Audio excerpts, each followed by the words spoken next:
1999 కార్గిల్ యుద్ధంలో వీరమరణం పొందిన కార్గిల్ సైనికులకి మేమున్నామంటూ ఆర్మీ అధికారులు భరోసానిచ్చారు. కార్గిల్ నుంచి 540 మంది వీరమరణం పొందిన వారిలో మల్లాపూర్కు చెందిన రవిప్రసాద్ కుటుంబాన్ని ఆర్మీ అధికారులు సత్కరించారు. కార్గిల్లోని మౌంటైన్ హెడ్ క్వార్టర్స్కి చెందిన ప్రతినిధులు కార్గిల్ సైనికు రవిప్రసాద్ కుటుంబానికి ప్రశంసా పత్రం ఇక మేమంటూ అందజేశారు. అనంతరం రవిప్రసాద్ చిత్రపటానికి ఘనంగా నివాళులర్పించారు.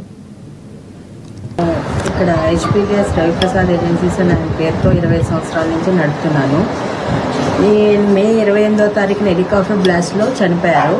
అప్పుడు గవర్నమెంట్ ఈయనకి గ్యాలంటరీ అవార్డు వాయుసేన మెడల్ ప్రకటించింది. అది ఎయిర్ ఫోర్స్ నుంచి నేను తీసుకున్నాను ఆ సంవత్సరమే 99లో.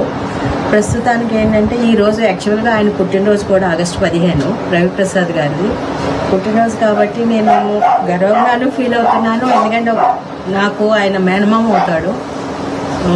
దానివల్ల ఏంటంటే మాకు చిన్నప్పటి నుంచి చాలా సఖ్యత రిలేషన్ చాలా ఎక్కువ ఉంటారు. మనం ప్రతిసారి ఎందుకంటే ఎప్పుడు చెప్పినా చెప్తే దేశం కోసం మనము ఏదన్నా చేయాలి కాబట్టి అని చెప్పేసి ఆయన హెలికాప్టర్ దాంట్లోని ఎప్పుడు కూడా తిరుగుతూనే ఉండేవారు. ఎందుకంటే ఆర్మీ వాళ్ళకి ఫుడ్ దీనికోసం హెలికాప్టర్లో ఏ రోజు ఇంట్లో ఉండేవారు కాదు. రేపొద్దు నేనున్నా ధైర్యంగా ఉండాలి, నువ్వు నాకు ఏదన్నా ప్రాబ్లం రావచ్చు, ఏదన్నా అవ్వచ్చు కాబట్టి ఏ రోజు నువ్వు